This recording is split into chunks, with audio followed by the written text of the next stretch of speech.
o tempo e o espaço para nós continuarmos então na leitura da página 77. Página 77.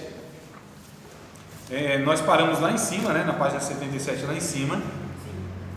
A última palavra aí, fundamental, isso. De um lado está o professor, com seu saber organizado, seu conhecimento cientificamente estruturado, sua forma de se expressar na forma culta da língua, com os ideais e valores formais aceitos e proclamados oficialmente pela sociedade e com seu grau de expectativa em relação ao desempenho do aluno. Do outro lado está o aluno, com seu saber não sistematizado, difuso, sincrético, seu conhecimento empírico, ou seja, baseado nas experiências, não científico e tal, com o modo de falar próprio de seu ambiente cultural, nem sempre usando os termos adequados, né? Com os ideais e valores de seu grupo social, com um certo nível de inspiração em relação à escola e à vida. Esse encontro do professor com o aluno poderá representar uma situação de intercâmbio, dessa troca, né, que a gente falou aqui que deveria haver, saudável. Então esse intercâmbio é bastante proveitoso para ambos, em que o conhecimento será construído em conjunto, ou ao contrário, poderá se transformar num verdadeiro duelo, num defrontar de posições pouco ou nada proveitosa para ambos. Para haver um processo de intercâmbio que propicie a construção coletiva do conhecimento, é preciso que a relação professor-aluno tenha como base o diálogo, irmãos. O diálogo é por meio do diálogo que o professor e aluno juntos constroem o conhecimento, chegando a uma síntese do saber de cada um. Diálogo, isso se constrói a 6 mãos, duas mãos do professor, 2 mãos do aluno e as outras 2 de Deus. Exatamente. Então isso é uma construção mútua, não é? A gente entende aqui, inclusive mais para frente, ó, na segunda coluna aqui, bem aqui, amados, ó, tá vendo? Segundo parágrafo aqui, ó. O professor Antônio Faundes, no seu lindo texto intitulado, eu não vou falar porque isso aqui é francês, porque eu não quero fazer o biquinho, tá? Só por causa disso, eu não quero fazer aquele biquinho, senão eu vou tirar uma selfie, né? Todo mundo faz selfie, faz biquinho, então eu não quero. Mas essa frase em francês, inclusive, é mais ou menos assim, eu me arrisquei a traduzir, né? Não é, talvez não seja exatamente, mas a ideia é essa: dialogue para o seu desenvolvimento e se desenvolva pelo seu diálogo, tá bom? Então aqui, ó, dialogue, né? Tem aqui em francês, mas quer dizer isso: dialogue para o seu desenvolvimento e se desenvolva pelo seu diálogo, ou seja, essa troca, essa conversa mútua. O que é um diálogo, amados? Parece ser óbvio a pergunta, cuidado, não se precipite em responder. Parece óbvio.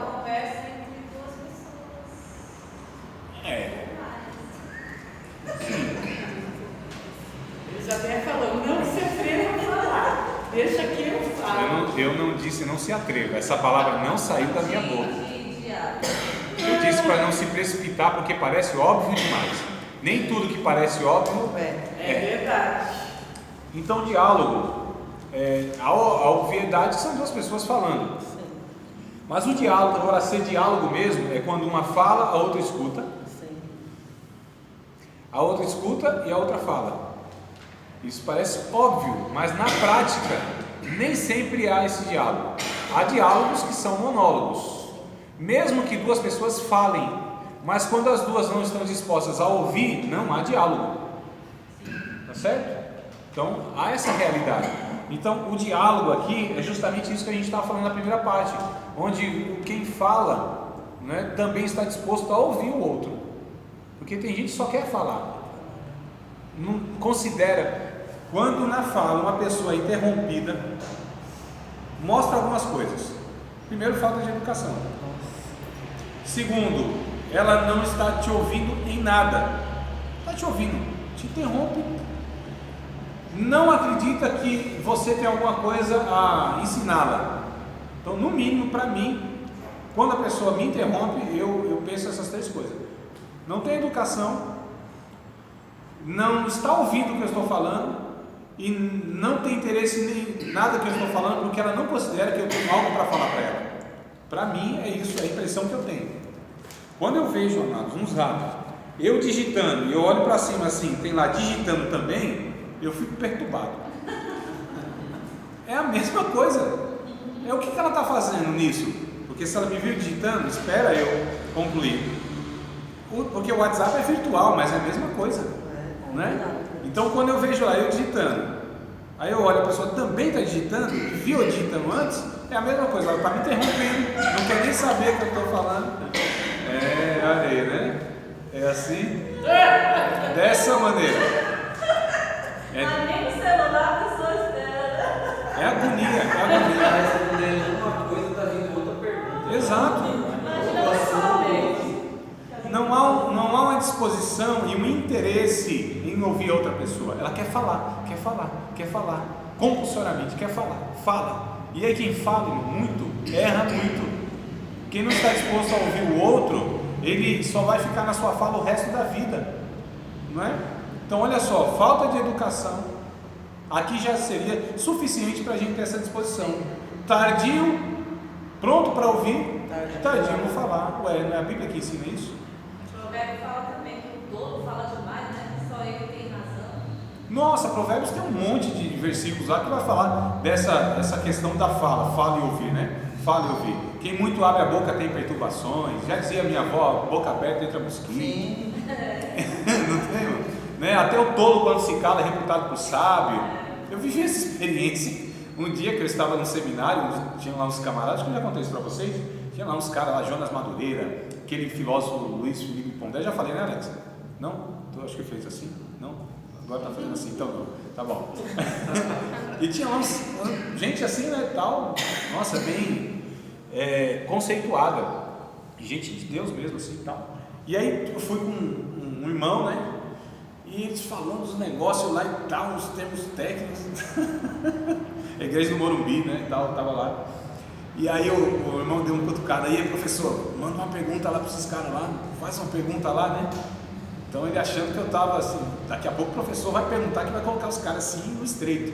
E eu dei aquela risadinha assim de canto, meio amarelado, né? Mal sabia que eu estava tentando entender aquele negócio todo. E ele achava que eu me calei. Então ele achou, falou, professor é demais, daqui a pouco ele vai. Eu falei, não, varão. Então até o tolo, irmão, até o ignorante, quando ele se cala, ele é tido como uma pessoa sábia. Quem fala pouco, quem tem mais disposição a ouvir, não é? Cresce muito mais, cauteloso, não tira conclusões precipitadas. Então nós vemos nessa geração onde a voz foi dada para todo mundo, e aí a gente vê o resultado de tanta verborreia, não é, irmão? Ou seja, uma diarreia de palavras. É a verborreia. Foi dado a voz para todo mundo. É a verborreia. Foi dado a voz para todo mundo. Nós chamamos essa voz de Facebook. É sério, não é? Onde todo mundo fala, ninguém está disposto a ouvir, todo mundo é precipitado, todo mundo tem opinião para tudo, todo mundo parece que entende de tudo. Então a gente precisa ter cuidado, amados, para a gente manter esse diálogo. O que é o diálogo mesmo? É quando eu falo, mas eu estou na mesma medida disposto a ouvir o que o outro também fala, e considerar isso, e não ser precipitado em responder, e ponderar o que o outro está falando. No mínimo considerar. Considera. Compara, né? Avalia, tem a possibilidade de que o que você sabe e está falando talvez não seja a melhor abordagem, e é a do outro, é o ponto de vista, que o problema dele é que é visto de um ponto. Não é isso que eu já falei para vocês em outra ocasião? Ou seja, manter o diálogo, amado. Dialogue para o seu desenvolvimento e se desenvolva pelo seu diálogo. Olha que coisa interessante, onde duas pessoas falam, duas pessoas ouvem, uma considera o que a outra está falando, respeita o que a outra está falando, ainda que não concorde, mas guarda aquilo no coração. Vai refletindo sobre aquilo. Você tem a sua posição? Tudo bem, a gente precisa ter nossas convicções, mas a gente precisa também guardar no coração o que as outras pessoas falam, não é? Porque vai que o Espírito Santo pega aquilo, e aquilo lá de fato é o que o Espírito Santo precisava para trabalhar no nosso coração, a partir do outro, a partir do ouvir. O que diz as cartas de João, ou melhor, a mensagem do anjo, irmãos, a João escrevendo as cartas do Apocalipse? Quem tem ouvidos ouça o que o Espírito diz às igrejas. Nós temos muitas pessoas que falam hoje, poucas que ouvem. Nós temos curso para ensinar a falar, chama-se homilética, oratória, ensina dicção, postura, impostação da voz, gesto e um monte de coisa, e a gente não tem nenhum curso para ensinar a ouvir. É ou não é? Saber ouvir, irmão, é uma arte saber ouvir, né? Nós precisamos de tantas pessoas que ouçam apenas, só ouçam. Às vezes na pessoa falar, ela mesma traz a resposta e a solução para ela mesma, e a gente só quer dar resposta, falar. Às vezes só o ouvir resolve tudo. Irmãos, quantos ouvidos precisam ser ungidos, né? Nessa boca não, ouvidos ungidos, esses que ouvem mesmo. Então a gente está tentando aqui na primeira parte, já passou da primeira parte, mas essa questão de destacar essa interação do aluno, professor, essa construção, essa auto-humilhação, essa realidade de saber que o outro tem sim de fato alguma coisa para nos ensinar. Na página 78, que eu preciso finalizar hoje a matéria, e eu queria ainda falar sobre esse 2.3. 2.3. Isso, autoridade versus autoritarismo. Eu acredito que vocês já leram esse conteúdo, eu só vou fazer uma síntese. É minha esperança, irmão Cláudio. Minha esperança. A minha ressuscita todo dia, irmão. Autoridade versus autoritarismo. Amados, embora haja tem que ser igualitária a nossa relação, de igualdade, né? Essa questão onde a gente se nivela por igual, todos nós somos de fato iguais, né, diante de Deus e tal, e nós temos o nosso valor, todos um valor igual também, todos nós somos importantes, todos nós fomos comprados por o mesmo preço. O preço que Jesus pagou por mim não foi maior do que o outro, é o mesmo preço, é o mesmo sangue, é o mesmo Espírito, é uma mesma fé, o mesmo Senhor, o mesmo batismo, não é o que diz Paulo em Efésios capítulo 3, é uma unidade, né? Na diversidade, mas é uma unidade, mas é um só, como Deus, o Pai e o Filho é um só, e o rogo de Jesus foi esse, a oração de Jesus foi: Senhor, que eles sejam um só, assim como nós somos. Essa é a oração, o desejo de Jesus é essa, que nós sejamos essa unidade composta. Quem é maior? O Pai ou o Filho? Quem é maior? Não tem maior. Então esse foi o desejo. E se nós somos criados à imagem e semelhança de Deus, nós devemos também ter essa característica, que nós não somos maiores uns que os outros, não é? Embora haja então essa questão de nós nos igualarmos no valor, na importância, há a questão da autoridade. A autoridade, como eu disse na primeira, ou melhor, a liderança, como eu disse na primeira parte, é aquela pessoa que de fato encabeça, às vezes tem que dar ordem, né? Isso a gente chama de autoridade, uma pessoa que tem a autonomia, a lei em si mesmo, a autoridade, o poder nela mesma, no sentido que ela foi por Deus delegada de alguma maneira sobre outras vidas com autoridade. Só que essa autoridade não pode virar autoritarismo. Autoritarismo, ele é aquilo que é imposto. Autoritarismo é o cara que ele quer mandar, manda quem pode e obedece quem tem juízo. Parece que a gente criou. A gente, se não criou, pelo menos a gente utiliza. Não sei se vocês já ouviram em alguma igreja alguém falando isso: manda quem pode, obedece quem tem juízo. Isso é autoritarismo, é o jargão do autoritarismo. Isso é satânico, certo? Isso é satânico, esse pensamento, essa frase, essa ideia passada. Então o autoritarismo é o cara que quer impor, é a pessoa que quer decidir sobre a vida da outra, que quer monitorar a vida da outra. E a Bíblia ensina a gente a mentorear a vida da outra. É diferente. O mentoreio é aquela pessoa que direciona, não é? Aquela pessoa que, como um pai, ele aconselha, ele adverte, né? Ele fala: olha, cuidado, não é por aí, mas não decide, não manda, não ameaça, não subjuga. A autoridade a pessoa tem, não é porque alguém delegou para ela essa autoridade. Porque na igreja eu já presenciei casos que foi mais ou menos assim, mais de um inclusive, hein?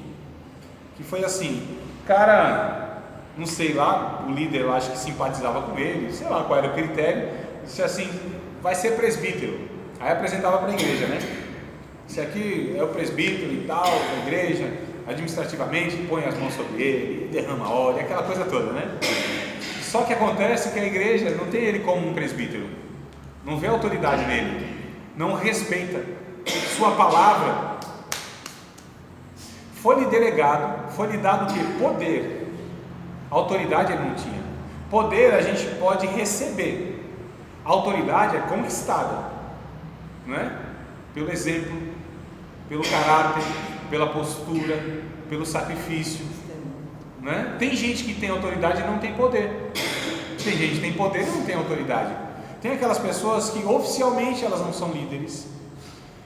Já aconteceu, irmão? Não responde não, só para pensar assim na mente. Fica lá no mente, tá? Responde não, o negócio está caindo. Então, mas assim, tinha um líder do departamento. Líder oficial, esse aqui é o líder. Foi imposto lá, delegado. Deram poder para ele, ele é o líder. Deram a rédea na mão dele. E o chicote também, né? E aí, ninguém obedecia, ninguém ouvia. Aí um do grupo, que era um dos liderados, para amenizar a situação, falava ao povo, ó, calma, não é bem assim. E o povo ouvia aquele. Quem era o líder, irmãos? Quem tinha autoridade? Vocês já presenciaram isso em algum momento? Em algum lugar? Desse vasto mundo evangélico? Não é? Então, o que essa pessoa tinha? Autoridade, é o que o líder precisa ter, autoridade. Porque ele conquistou, ele tinha uma vida, ele tem uma postura, não é? E é considerado, é respeitado. Então, o presbítero que é presbítero, por exemplo, nosso exemplo aqui, é aquele que recebe a honra que só um ancião receberia. Porque nem todo presbítero é um ancião, mas a palavra presbítero quer dizer ancião. Mas tomou a conotação de que aquele que recebe honra, que deveria ser dado a um ancião. Porque o ancião na figura, na cultura judaica cristã, e na própria igreja, em muitas culturas, é a pessoa de respeito, a pessoa distinta. Pelo menos deveria ser, né, irmão? A gente sabe que tem gente aí que não é, mesmo tendo seus cabelos branquinhos, sua vida aí e tal, mas não é. Mas via de regra é isso. Então nós tivemos presbíteros, por exemplo, jovens na Bíblia, e houve uma resistência, porque muitos que eram mais velhos de idade, eles não queriam ter o pastor ou presbítero, que é a mesma coisa, como sendo um rapaz novo. E aí Paulo fala assim, ó, ninguém despreze a tua mocidade.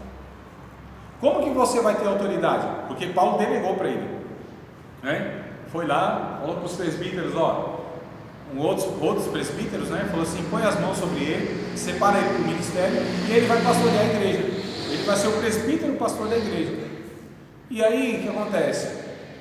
Foi delegado para ele a autoridade, poder, melhor dizendo.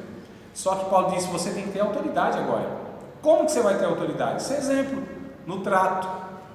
Ó, irmão, no trato, no lidar com as pessoas, né? Na palavra, no espírito, na fé, na pureza, persiste em ler, entende das coisas, seja uma pessoa inteirada, cuida de ti mesmo, da doutrina. Fazendo isso, você vai salvar tanto a ti mesmo, como os outros que te ouvem. Então, a autoridade, ela não é delegada, ela é conquistada. Poder é dado, poder é outorgado. A autoridade, amados, é a postura, é a vida. Então tem gente que não tem poder, mas tem autoridade. E eu tenho visto tantas pessoas que têm poder e não têm autoridade. E quem não tem autoridade, então ele tem autoritarismo, porque ele tem poder. E quem tem poder, ele ameaça. Quem tem poder, subjuga. Quem tem poder, ele oprime, porque não tem autoridade. Quem tem poder, precisa gritar. Precisa lembrar de vez em vez, que ele é quem manda, que ele que é o pastor, que ele que é o líder. Quem precisa lembrar essas coisas com muita frequência é porque está descambado o negócio, né? Quem manda aqui sou eu, o líder aqui sou eu, o pastor ainda sou eu. Aí, irmão, você precisa falar isso muitas vezes, é que o negócio está mal. Então não tem autoridade. Ele tem que exercer o autoritarismo dele, porque ele tem poder. E ele precisa então manter a sua posição, porque não tem autoridade e ele só tem poder, então vai usar o poder de uma forma autoritária, não é? Então há essa diferença e a gente precisa ter muito cuidado com isso. O esposo que precisa gritar com a esposa, por exemplo, não é o líder. Os pais que precisam gritar com os filhos não têm autoridade. O pregador que precisa elevar muito a sua voz no microfone e gritar o tempo todo não tem poder de Deus. Quem precisa esbravejar muito, ameaçar, então castigar muitas vezes o filho, a autoridade é questionada, amados, porque a autoridade está nele ou nela, é algo que é intrínseco, não precisa falar, não precisa demonstrar isso. A pessoa, a figura da pessoa é uma autoridade. Vocês já se depararam assim com uma autoridade, mesmo autoridade? Sim, não é um negócio que a gente se olha e fala, dá até um negócio assim, né? Tal, seja ela espiritual, seja ela política, sei lá, uma autoridade assim, você tem um respeito, às vezes, né? Não tem essa impressão assim que você está diante de uma autoridade, mas a pessoa não fala nada, aí você vai ver uma pessoa humilde, gente boa, né? Mas tem uma autoridade que constrange, tem uma autoridade que intimida, embora não seja a intenção dela intimidar ninguém, mas a autoridade intimida. E a gente precisa muito mais dessas pessoas que têm autoridade, gente que é reverenciada no sentido de respeitada. Tem a Rita não está aqui, Rita, acho que é só a Rita aqui, só a Rita, né, que a gente congregou junto, mas tem lá o pastor Lucas, José Lucas, é um ancião da igreja, não um pastor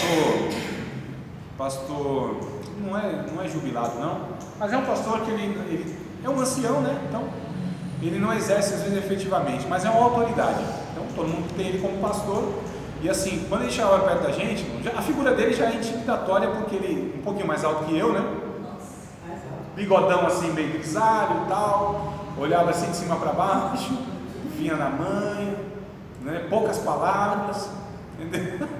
E o que ele falava sempre tinha assim uma pegadinha e a gente já ficava com medo, né? Então eu estou falando nós obreiros e até o próprio pastor. O pastor falou para mim um dia, falando, André, quando o pastor Lucas chega perto de mim, as pernas começam a tremer. Sabe assim uma postura, um ancião, né? Em seus 70 e todos os anos, deve ter uns 79, 80, não sei, mas assim, uma figura de respeito, distinta, uma pessoa que ela passa uma respeitabilidade, uma autoridade, sem falar nada, irmãos. É uma reserva moral, é uma reserva ética, é uma reserva espiritual na vida daquele cidadão. Pastor Lucas, eu estou dizendo.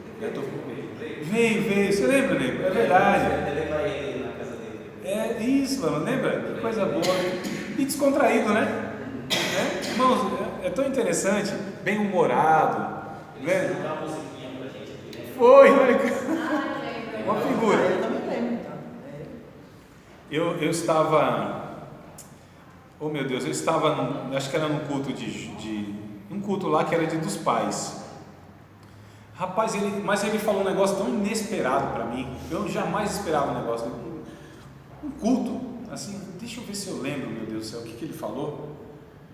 Ah, tá, ele falou assim, André, você tem pai vivo? Eu falei, não, pastor Lucas, meu pai faleceu já, na época lá era 3 anos que tinha, 3 anos atrás. Ele falou, não, o meu também faleceu, já faz um tempo. Falou para mim, né? Ele falou assim, nós somos 2 desempalhados então, né, irmão? O culto, irmão. Negócio assim. Olha. Gente bem humorada, sabe celebrar a vida, não profana as coisas de Deus, embora seja bem humorado, né? Então é uma autoridade e uma pessoa exemplo. Então nós precisamos ser essas pessoas para aquelas outras pessoas que nós de alguma maneira ensinamos, amados. E é possível, inclusive, você ser uma pessoa séria e bem humorada ao mesmo tempo, né? Eu tenho que me policiar porque de vez em quando eu exagero. Reconheço isso, confesso meu pecado, confesso. Eu sei, amados, que de vez em quando eu exagero, conto uma piada indevida, no momento indevido, né? Eu sei, eu estou pedindo para que Deus, já faz um tempo que eu estou pedindo para que Deus me dê essa dosagem assim, correta, mas assim, é possível nós sermos essas pessoas exemplo e tudo mais, né? Então a gente precisa exercer autoridade sobre a vida das pessoas. E a autoridade que você exerce sobre a vida das pessoas sem precisar ser autoritário, sem precisar mandar, dar ordem, ameaçar, subjugar, né? São pessoas, pelo contrário, são essas pessoas mais humildes, que servem mais. Essas pessoas são constituídas por Deus na nossa vida como autoridades. Nós carecemos, né, dessas pessoas. Vocês querem falar alguma coisa a respeito do assunto, do ponto, do que a gente tem falado até aqui? Meu Deus, que silêncio assustador. Não? Tá tudo certo? Então, Jesus como autoridade também causava esse impacto.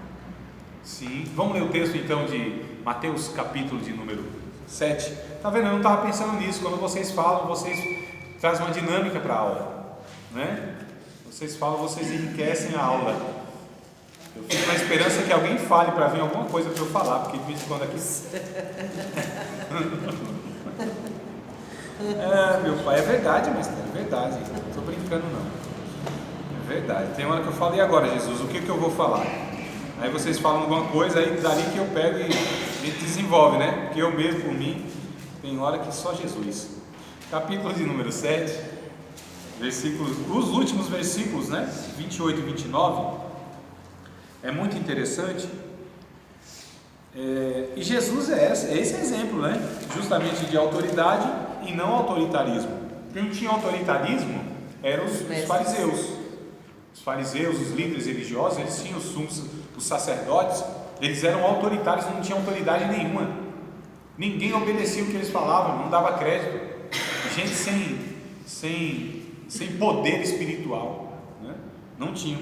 Mas Jesus, olha que coisa interessante, verso 28 do capítulo 7 de Mateus. E aconteceu que, concluindo Jesus esse discurso, a multidão se admirou da sua doutrina, porquanto os ensinava com autoridade, e não como os escribas. Então os escribas não tinham autoridade. Se a comparação é não como os escribas que eram os doutores da lei, que eram os que tinham poder, poder doutrinário eles tinham, mas eles eram autoritários.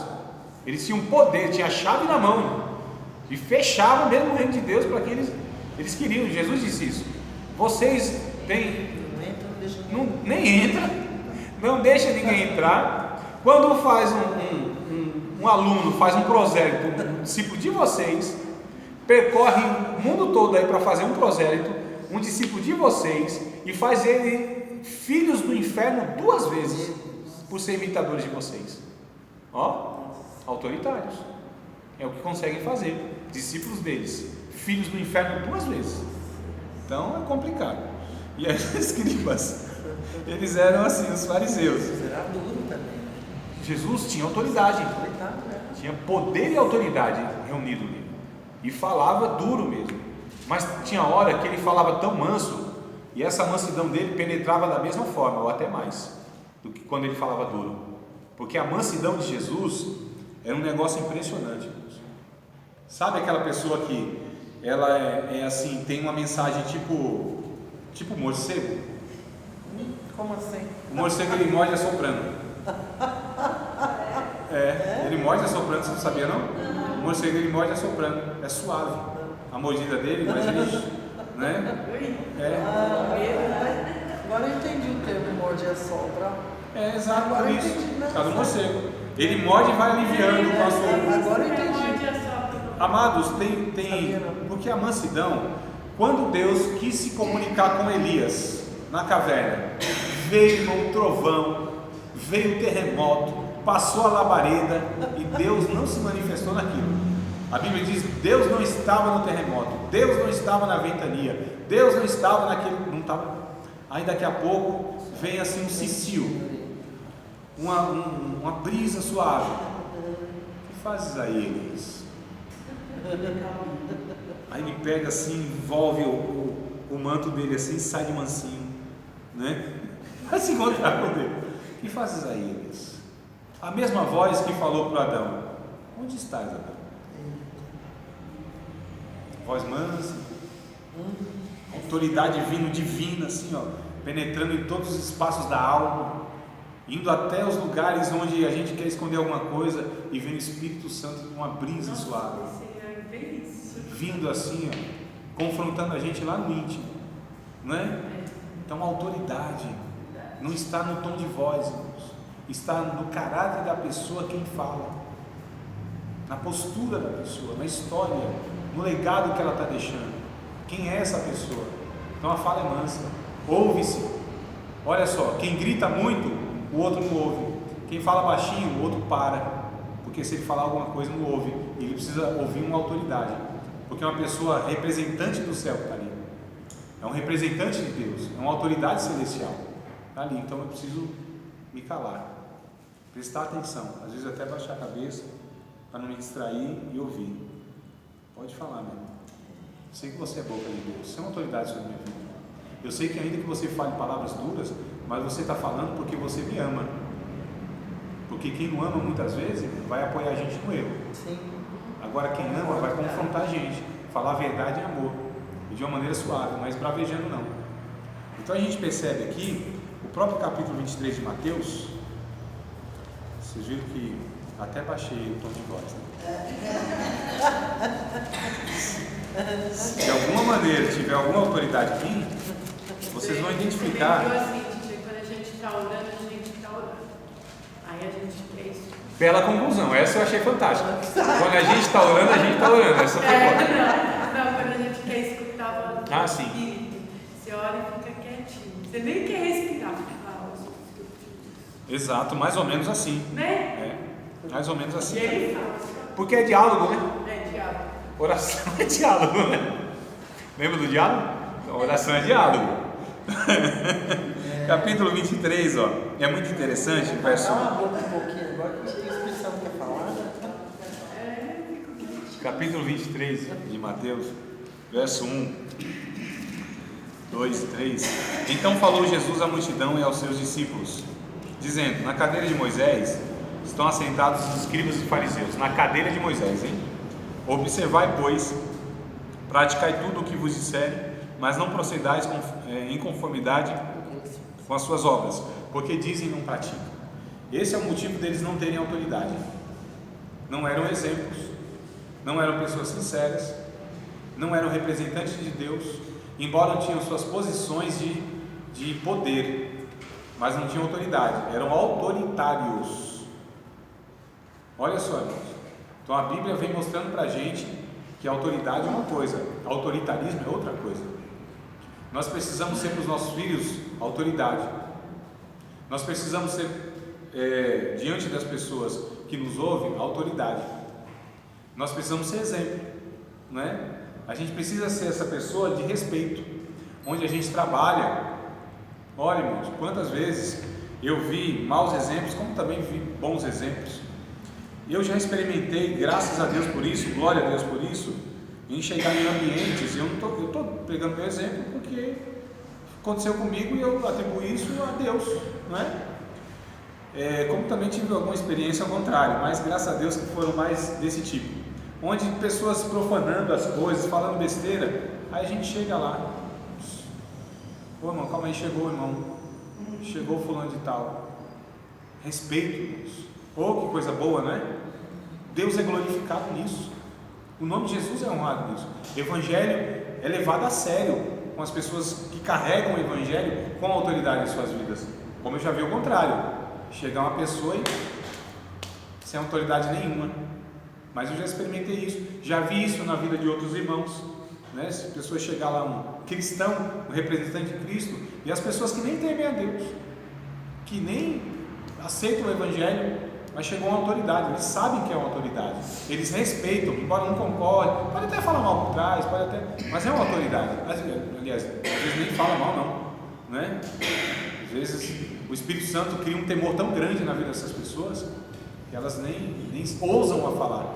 Então é um negócio que a gente tem que pensar, nós temos que ser autoridade.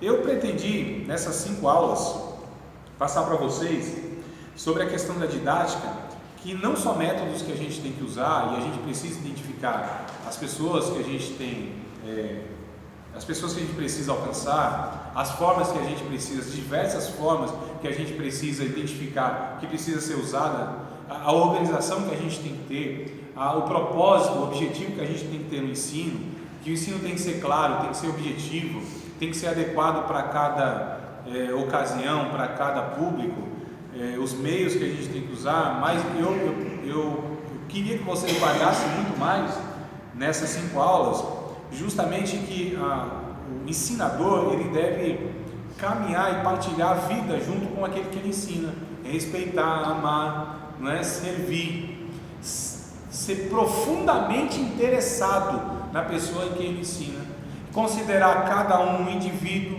e nunca tratar no coletivo, e nunca achar que falar para 10, 20, 30 pessoas é o suficiente, mas deve tentar se aproximar de todas elas individualmente, tentar compreendê-las, né? Nas suas diversidades, complexidades, nas suas individualidades, não no sentido pejorativo, mas que é um indivíduo, desenvolver, aliás, formar o seu caráter, compreender o seu temperamento, deixa eu ver a minha cola, entender a sua personalidade. Eu não falei isso aqui, não está marcado aqui, eu devia ter falado, porque na educação deve se levar em conta a personalidade e temperamento para formar o caráter. Então, o que eu queria que vocês guardassem dessas 5 aulas. Se não pode guardar o restante, guarde isso, essa minha última fala aqui, tá? Que eu acho que isso é o que vai diferenciar entre nós que somos cristãos e ensinamos, e falamos e nos relacionamos com as pessoas, do que aqueles que têm o mesmo ofício, ou seja, de ensinar, de instruir, de aconselhar, mas não são cristãos. Professores, por exemplo, muitos professores, se não são cristãos, não estou falando todos, mas muitos, eles são um oficial profissional, ensina, passa conteúdo, não está nem aí. Não é? Agora um cristão, por exemplo, não, ele vai se preocupar com cada aluno, vai tentar entender o porquê que ele tem aquele comportamento, por que esse menino é rebelde, por que esse menino resiste à autoridade, por que esse menino ele tem essa carência. Então vai se interessar profundamente pelo ser humano, um por um, irmãos. Nós devemos falar e ensinar as pessoas da mesma forma que o Espírito Santo faz. Como o Espírito Santo fala na igreja? Com cada um pessoalmente, se dirigindo a cada um pessoalmente, falando e habitando na vida de cada um pessoalmente. É assim que o Espírito Santo faz e é assim que a gente deve fazer, se interessando profundamente por cada um. Olha que coisa interessante. Vocês têm alguma coisa a falar rapidinho? Não?